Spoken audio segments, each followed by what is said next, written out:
Essula y'e12 ey'akatabo kaffe akantabadde erina omutwe ogugamba nti Wine Stella. Essula egenda bw'eti. Oluvannyuma lwa Suzana okudda e Uganda, nasigala bwa nnamunigina era mu biseera byange eby'eddembe nafulumanga nzekka ne ntagululako ku bigere. Nagendanga mu bifo abaana gye bazannyira era eno waaliyo eby'okuzannyisa nkuyanja. Lumu mba ntudde nga ndi mu nkuyanja y'ebirowoozo ne wajja omukyala omuzungu n'atuula kumpi n'akatebe kwe nnali ntudde. Ono yannamusa, oli otya? Tabadde waabwe ne muddamu gye ndi mu ddoboozi lya kimpowooze. Nze Wine Stella, olabika nga ali mu buziba bw'ebirowoozo. Osobola okwogerako nange bw'oba tofuddeeyo? Nange kwe kumwanukula nti nze ntabadde, mu butuufu siri bulungi. Mukama wange asusse okundiisa akakanja, amboggolera ne wekitasaanira, tanzikiriza wadde okwetaaya ku lunaku lwange olw'okuwummula. Olumu ankozesa emirimu okutuuka eyo mu matumbi budde. Bwe njogera ku kulekulira, agamba ekyo tekisoboka waakiri, yeebuuka. Ko Wine, kinkoze bulungi ne nkusanga. Nina omukutu gwe natondawo ogutabaganya ssaako n'okulungamya abakozi n'abakozesa. Ku mukutu guno, omukozi asobola okunoonyezaako omulimu ate era omukozesa asobola okunoonyezaako omukozi. Ntabadde. Nsobola ntya okugweyungako oboolyawo guyinza okunnyamba? Wine, guli ku mukutu gwa Facebook era guyitibwa UAE Helpers. Noonyaako ojja kugulaba weeyungeko. Ntabadde, neeyanzizza, nsaba ku ssimu yo. Wine, kankuwa akapapula okuli essimu yange, business card. Bwe twamaliriza okwogera nga nzira waka. Olwali okutuuka awaka natandikirawo okunoonyereza ku ndagiriro gye yali ampadde ku mukutu gwa Facebook. Eno gye namusanga ng'alambulula bulungi omukozi w'omu maka yaani era alina kuyisibwa atya okusinziira ku mateeka agafuga abakozi mu ggwanga lya United Arab Emirates. Okusinziira ku mateeka agafuga abakozi mu ggwanga lya United Arab Emirates, Wine annyonnyola bw'ati: omusaala gw'omukozi yenna gulina okusasulwa obutasukka nnaku 10 okuva ku lunaku lw'alina okusasulirwako. Omukozi ateekeddwa okuweebwa olunaku lumu mu wiiki olw'okuwummula. Ayongera okunnyonnyola nti omukozi alina okuwummula essaawa 12, essaawa 8 nga zaawamu. Omukozi alina okusasulwa ennaku 3 ez'oluwummula buli mwaka, 30 days paid for leave per year. Era omukozi alina okuweebwa tiketi y'ennyonyi emutwala mu nsi ye, so nga ate emusobozesa n'okudda buli luvannyuma lwa kumalako emyaka 2, return ticket home every after 2 years. Kale nno, mu by'okuwummula kirabika omukozi alina kuyisibwanga mu mbejja. Era ku mukutu guno, Wine yayongerako nti omukozi alina okuweebwa yinsuwa y'obujjanjabi, medical insurance, okuva eri mukama we. Nalowoozaamu nti bino ne mmala mbitegeeza bakama bange bayinza n'okwegoga kubanga bibanga ebibawunyira ziizi. Omukozi alina okuweebwawo okusula awalungi era alina okuweebwa ebyokulya okuva ewa mukama we. Omukozi alina okuweebwa ebyetaagisa okukozesa ku mulimu gwe, nga muno mulimu n'engoye ezambala olw'emirimu ezimutangira okufuna obulabe ku mubiri, safety equipments. Omukozi alina okweterekera ebiwandiiko ebimwogerako, gamba nga paasipooti n'endagamuntu. Kano akasembayo nakasoma n'ensooka neesekerera nga ddala nze ntabadde waabwe ne bakadaama bannange ani atutiitiibye atyo bw'atulekere n'ebiwandiiko byaffe, nga ddala ekyo kyalabwa ddi mu Bawarabu. Luno lwalinga lufumo.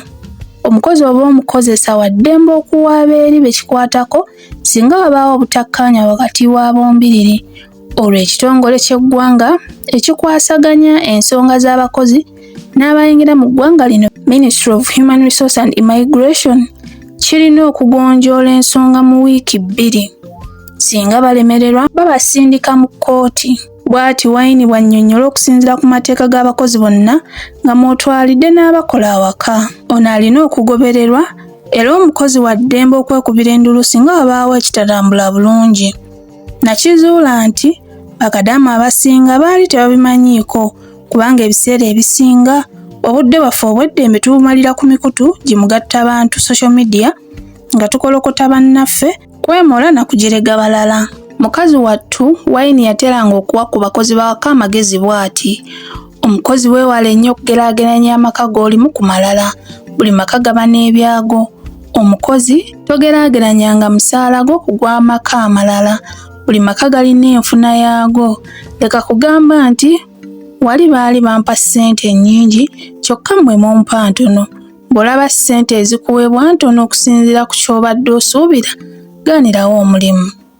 Weewala okugendera mu lwokaano, naye sunsulamu ebyo by'owulira okuva mu mikwano gyo. Bw'oba waakuva mu maka g'okolamu ng'omazeeko endagaano yo, tegeeza ku bakama abo nga wakyabulayo omwezi gumu oba n'okusukkawo. Kibayamba okwetegeka n'okufuna omukozi omulala. Okubaddukako obuddusi kikolwa kya butiitiizi, kya butalaga buvunaanyizibwa na butaba na mpisa. N'ekisembayo, mwenyangako, obeere musanyufu, oli wa muwendo. Bwe nafumiitiriza ku bigambo bino Kyeruppe bye yali awandiise, nalaba ddala nga bikulu nnyo. Nalaba ng'eyali abuulirira nze kennyini. Natandika okukuba akafaananyi bwe mbadde nkolamu emirimu gyange era ne nneewa obubonero. Ku mukutu gwe ogwa UAE Helpers, Wayne yayongera okunnyonnyola ku buvunaanyizibwa bw'omukozi w'awaka. Omukozi w'awaka olina okugoberera ebyawandiikibwa mu ndagaano gye wassaako omukono. Oteekeddwa okukola emirimu gyo ng'oluŋŋamizibwa mukamaawo supervision. Omukozi teekayo nnyo omutima n'okufaayo ng'okola emirimu gyo. Weewala okwosaayosa nga towadde ensonga nnambulukufu. Goberera empisa n'obuwangwa, customs and traditions bw'ensi ya United Arab Emirates. Goberera okuluŋŋamizibwa kwa mukamaawo ku ngeri gy'ayagala okole omulimu ogukuweerebbwa. Faayo nnyo ku bikozesebwa mu maka n'ebyo ebitakyalina mugaso. Ogoberere bulungi we biteekebwa oluvannyuma lw'okukozesebwa. Muno mulimu obucupa, obuveera n'ebyatika. Kisobozese okukuuma obutonde bw'ensi. Kuuma ebyama by'amaka mw'okolera. Tolaalaasa oba okukwata obutambi, okukuba ebifaananyi n'osaasaanya mu banno. Tereka ebikozesebwa mu bifo byabyo ebituufu. Kino kiyamba okwewala obubenje n'obuzibu obuyinza okuddirira singa omala gasaasaanya bintu oba n'omala gateeka bintu buli w'osanze.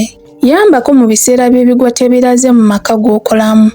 Nakizuula ng'omukutu guno gwali gwa mugaso nnyo eri omukozi w'omu maka era abagweyungako baabuuzanga ebibuuzo eby'enjawulo. Abasobeddwa baddibwangamu okusinza ku mateeka agabafuga. Abangi baafunirako emirimu awatali yadde okusasula ennusu. Wayne omuluŋŋamya w'omukutu guno teyakkirizangako kuvvoola kusosola mu bakozi kusinziira ku buvo, ensi mw'osibuka, ekikulu oba eddiini. Naye maama, mukazi wattu yalafuubana. Bakadaama buli ludda yalingiriza era n'aluŋŋamya bulungi ensonga. Nze ku bwange nasigala kumukwasa lugaba bambi amubunduguleko emikisa. Ssuula eyo bwetyo weekomye. Ssuula 13 erina omutwe ogugamba nti Kaabya Mariana. Ssuula egenda bweti.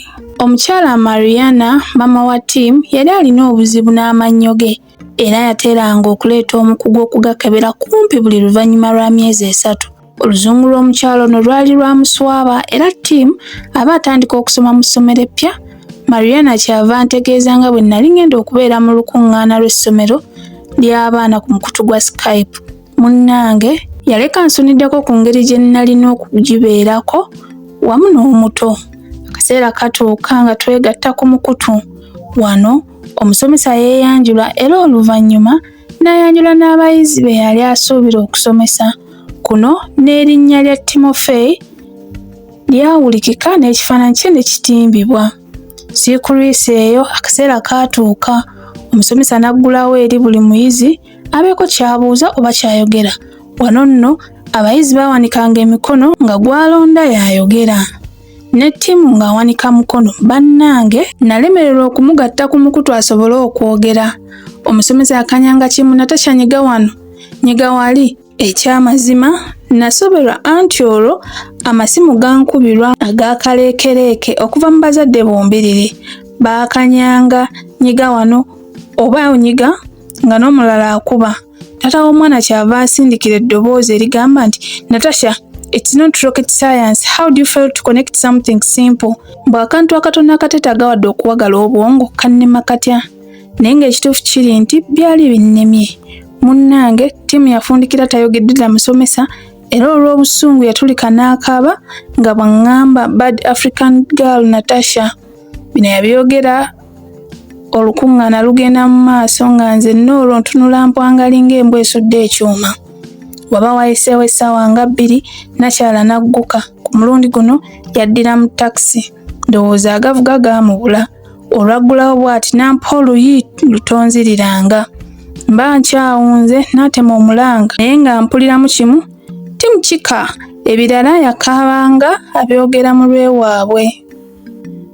Omwavu nga bw'atakola ntondo, Mariana olwasirika ne mwetondera, naye bino nali ng'asiwa ensaano ku mazzi. Buli nayongeranga ng'agamba kimu, omwana wange lwaki tomwagala? Nze ne nsirika becce. Enkeera Mariana yalwa ku mulimu. Yadda obudde obutali bwa bulijjo. Ku mulundi guno yadda essaawa nga 6 ez'ekiro. Olwatuuka n'atandika okwefulukuta kyava mpita mbu, Natasha, wandabiddeko ku toilet paper wano enzinge? Konze ye maama kyava aginsaba, konze nagisudde. Hoo, bino nabiddamu nga simanyi kyalimu so nno era ataddemu ekintu kye ekyerinnyo. Yatandika okukangula eddoboozi n'aŋŋamba genda mu kasasiro oginoonye era mba nnaakafuluma yaggalawo oluggi nga bw'annaamiriza nti akantu ako otakafuna todda kuba kagula buwanana. Misaala gye 2 konze ho eyanjalula esiridde.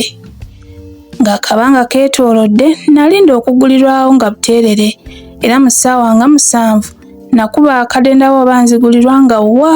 Mu kaseera ako nalowooza ebintu nkuyanja era ekirowoozo ne kinzijira ku mukadde Craig Slater eyali muliraanwa waffe. Omwami ono yali nzaalwa Spain era yali atuuludde mu myaka. Ono yali yansuulayoko ku bugambo naye nga saamuwa budde. Naye akaseera ako nalaba nga yekka yayinza okuntaasa. Munnange nga ngenda nnyiga kade era mu kaseera mpawe kaaga, Craig yajja n'aggulawo alabe ogubadde. Yantwala mu nnyumba ye n'asooka nfunira ku caayi era n'andaga firiigi nti bwe mba nnina kye nneetaaga nsobola okukifuna. Nga wayise essaawa ng'emu, omwami ono yambuuza Natasha ogubadde. Nange ne ndumuviira ku ntono ku byali bituusewo wakati wange ne mukama wange. Craig yansaasira n'aŋŋumya era n'ambudaabuda. Oluvannyuma yankwata bukolokolo ku mukono n'antwala mu kisenge ky'abagenyi. N'anjagaliza okusula obulungi. Naye n'agenda mu kike. Ku maliiri yanzukusa n'ansaba nzire ku mulimu era n'abaako n'ebigambo bye yambuulirira nti munnange n'antabuulirirwa yasaabala bwa bbumba. Byonna nga biwedde namusiibula kubanga walungi tewaba wannyo. Singa Wambwa asula mu katale. Bwe naddayo nasanga afukirira ebimuli yatuuse dda. Kwe kwesogga akasenge kange. Mariana yampita zonna nti ggulawo nkwetaaga. Navaayo nkankananga akawuka kakalwadde ensotoka. Olwo Mariana n'ansaba ekisonyiwo ku byali bibaddewo eggulo limu. Mu bigambo bye yaŋŋamba, Natasha nsonyiwe olw'engeri gye nakuyisizaamu ekiro. Ensobi yabadde yange obutatwala buvunaanyizibwa ku bintu byange. Awo nno ne nzisa ekikkoowe ne nzijukira maama Sylvia Namutebi, maama Fiina, ebigambo bye bwe yagamba nti teri kitaggwa ate omutonzi w'amaanyi. Essuula 13 awo wekomye. Weebale kuwuliriza.